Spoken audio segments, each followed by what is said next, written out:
राम जय राम जय जय राम। श्री राम जय राम जय जय राम। श्री राम जय राम जय जय राम।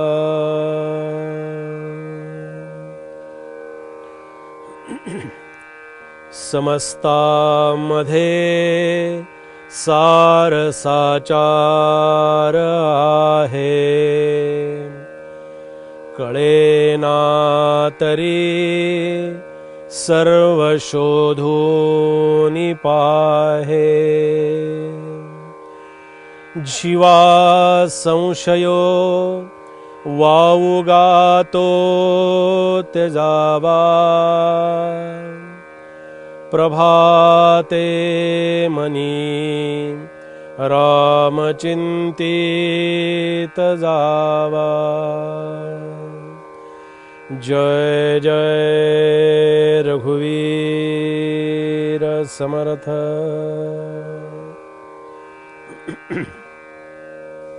समर्थांच्या मनोबोधाच्या चिंतनाच्या माध्यमातून परमार्थाचं सार आणि अध्यात्माचं सार उलगडलेलं आपल्याला पाहायला मिळतं। कारण मनाचे श्लोक दिसायला छोटे असले, 4 ओळींची चरणं जरी असली ना, तरी सुद्धा ही 4 ओळींची चरणं ही 2 चरणांच्या माणसाला सांगितली। कारण ही 2 चरणं ही 4 चरणं अनुकरणात आणू शकतं।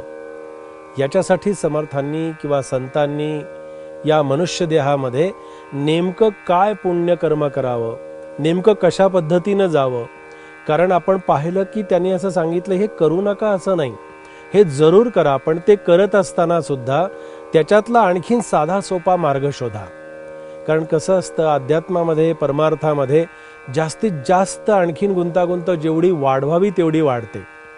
स्वामी रामकृष्ण परमहंसांचं उदाहरण जर पाहिलं तर भगवती कालीमातेला प्रसन्न करून घेण्यासाठी महाराजांनी, स्वामींनी किती भक्तीचा मोठा आदर्श आपल्या समोर ठेवला। आणि ही भक्ती करत असताना त्या देवीच्या स्वरूपाशी, आई जगदंबेच्या भगवतीच्या स्वरूपाशी स्वामीजी इतके एकरूप झालेले आहेत, इतके एकरूप झालेत की प्रत्येक केला जाणारा उपचार हा त्या देवी भगवतीला अर्पण करण्याऐवजी ते स्वतः करून ते उपचाराचा आनंद घेत आहेत।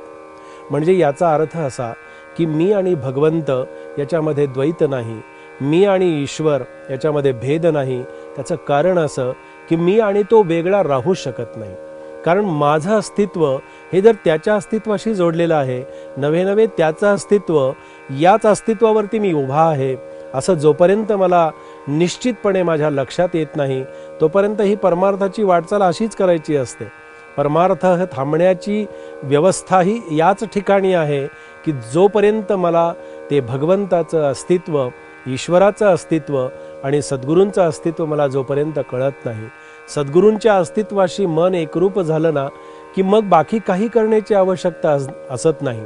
कारण सगळ्या समाजामध्ये सार काय असेल तर सगळ्यांचं सार याच श्लोकामध्ये समर्थांनी सांगितलं की समस्तामध्ये सार साचार आहे। या सगळ्यांच्या मध्ये एक विचारांचं मोठं योगदान समर्थांनी आपल्याला द्यायला सांगितलं। आणि हे विचार देत असताना, या विचारांच्या प्रमाणे कृती करत असताना, कारण परमार्थाला विचारांची बैठक असायला हवी आहे। कारण विचारांच्या बैठकीवरती आणि विवेकाच्या बैठकीवरती उभा असणारा परमार्थ तो कधीही डळमळीत होत नाही, कधीही पडत नाही, कधीही तो नाश पावत नाही। कारण विवेकाचे फळते रोकडे असं जेव्हा समर्थ सांगतात, विवेके विचारे विवंचूनी पाहे असा उपदेश समर्थ सगळ्या ठिकाणी करत असतात। कारण विवेके करावे कार्यसाधन, जाणार नरतनु हे जाणून, कोणत्याही प्रसंगानं का होईना पण छत्रपती शिवाजी महाराजांना समर्थांनी हा उपदेश केला। कारण विवेकाचं राजकारण आणि विवेकाचं समाजकारण करत असताना अध्यात्म ही विचारांच्या बैठकीवरतीच असला पाहिजे, विवेकाच्या बैठकीवरतीच असला पाहिजे। कारण विवेकाचे फळ ते रोकडे असं समर्थांनी सांगितलेलं आहे।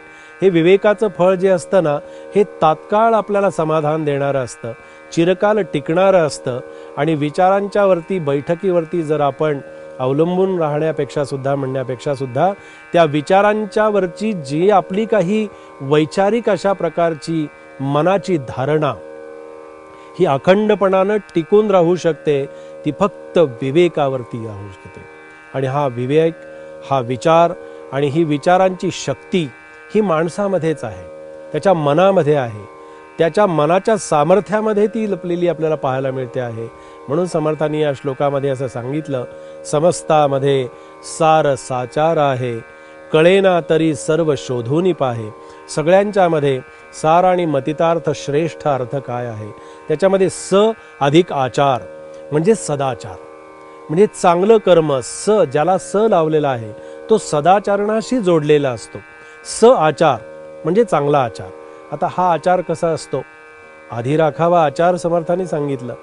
हा आचार पालन करत असताना आचारांचा सुद्धा फार मोठा काहीतरी वेगळा विषय मनामध्ये येऊन बसलेला असतो, की काही नाही, आम्ही जे सगळं पाळतो आहोत, आम्ही सांभाळतो आहोत, आमचं जे काही चाललेलं आहे ते आम्ही आचारांच्या मध्ये काहीतरी त्याला बसवण्याचा प्रयत्न करत असतो. कसं असतं की कुठल्याही अध्यात्म प्रांतामध्ये, एखाद्या मंदिरामध्ये आपण गेलो की तिथे सोळं वगैरे नेसून अशी बसलेली आपल्याला मंडळी पाहायला मिळतात. मग त्यांना असं वाटतं की आम्ही जे हे करतो आहोत हा आमच्या आचाराचा एक भाग आहे, पण ते करायला हरकत नाही, ते जरूर करावं. त्याच्यासाठी ती आवश्यकताही निर्माण केलेली असते, झालेली असते. पण ते करत असताना समर्थांनी काय सांगितलं की नुसतं आचारांच्या मध्ये घडून जाऊ नकोस, आचारामध्ये बुडून जाऊ नकोस. आचारामध्ये जर बुडून जाशील तर आचार आचार आचार करत करतच तू अज्ञानाच्या डोहामध्ये बुडून जाशील. मग तुझ्या आचाराला विचारांची बैठक हवी आहे. आधी राखावा आचार, आधी तो आचाराचं पालन करणं गरजेचं आहे. पण आचारानंतरही काय सांगितलं तर मग पहावा विचार.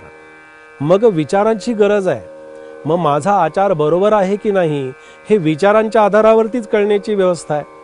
आणि मग समर्थ म्हणतात, आचार विचारे पहिलं पार पावीज येतो. तुला पहिलं तीरावरती जायचं आहे, हे जर तुझं ध्येय आहे.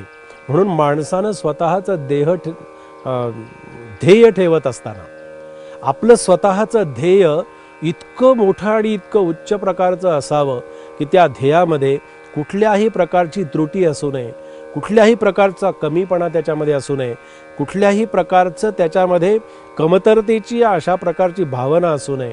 ध्येय चांगलं ठेवायला काय हरकत आहे, देह उच्च ठेवायला काय हरकत आहे. जे होईल ते होईल, ईश्वरी कृपेनं मी ध्येय तरी चांगलं ठेवावं, ध्येय उच्च अशा प्रकारचं असावं. मला जे मिळायचं, कसं असतं की दोन भाग याच्यामध्ये नक्की आहेत. एक तर आपल्याला मिळणारं फळ हे आपल्या प्रारब्धाधीन आहे, पण तरीही समर्थ म्हणतात केवळ प्रारब्धाधीन आहे म्हणून तू त्याच्याकडे दुर्लक्ष करू नकोस. केवळ प्रारब्धाधीन आहे म्हणून ते मला मिळणारच नाही, मला ते शक्य नाही हो, मला ते जमणारच नाही, मला ते मिळण्याची व्यवस्थाच नाही, असं रडगाणं करत तू प्रपंच करू नकोस, असा रडत बसू नकोस.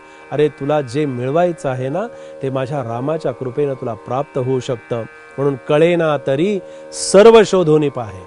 तुला जे कळत नाही, तुला जे समजत नाही, तुला ज्याची अनुभूती नाही त्याची अनुभूती घेण्याचा प्रयत्न कर. तुला जे येतंय, तुला जे समजत आहे ते तू करशीलच. पण समर्थ म्हणतात, जीवा संशयो वावू गातो तजावा. हा मनामध्ये निर्माण झालेला संशय असतो. आणि मनामध्ये संशय एकदा निर्माण झाला ना की मग मन तिथे काहीच करू शकत नाही. संशयाचं भूत मनामध्ये जेव्हा निर्माण होतं तेव्हा आपल्याला मूळ ध्येयापासून ते बाजूला घेऊन जातं. आणि तो संशय हा समूळ नष्ट करावा असाच समर्थांचा उपदेश आहे. आणि हा समूळ नष्ट होण्यासाठी प्रभाते मनी राम चिंतित जावा. प्रभातकाळी तू रामाचं चिंतन कर, म्हणजे त्या संशय कल्लोळातून तू बाहेर पडशील आणि मनाला खऱ्या अर्थानं तुला सद्गुरूंच्या कृपेनं विश्रांती मिळेल. असाच समर्थांचा समर्थ उपदेश आज आपण इथे श्रवण केलेला आहे. जय जय रघुवीर समर्थ.